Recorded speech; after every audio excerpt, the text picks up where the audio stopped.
ચડોતરના eco ચાલકને ટુંડાવ નજીક છરી મારી ઇકો કાર લૂંટી 2 શખ્સો ફરાર થયા. ગંભીર રીતે ઇજાગ્રસ્ત થયેલ ચાલકને સારવાર માટે ખસેડાયા. પાલનપુર તાલુકાના ચડોતર ગામના પ્રતાપજી જીવાજી ઠાકોર સિદ્ધપુરના અને પાલનપુર ખાતે રહેતા પિન્ટુસિંહ જવાનસિંહ રાજપૂતની ઇકો કાર પર ડ્રાઇવિંગ કરી પોતાનું ગુજરાન ચલાવે છે.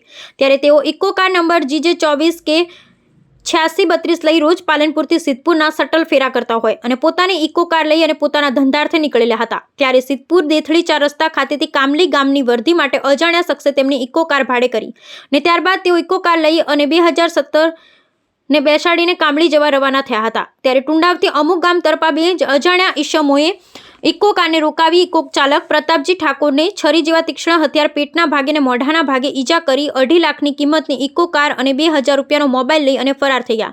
જોકે ગંભીર હાલતમાં પ્રતાપજી ઠાકોર રોડ ઉપર પડેલા હોય આજુબાજુના લોકોએ તેમને સારવાર માટે ખસેડ્યા હતા ને તેમના પરિવારજનોને જાણ કરી, જે સમગ્ર મામલે તેમના દીકરા કિરણજી પ્રતાપજી ઠાકોરે ઊંઝા પોલીસ મથકે અજાણ્યા 2 શખ્સોના સામે લૂંટ અને માર મારવા બાબતે ફરિયાદ નોંધાવી હતી.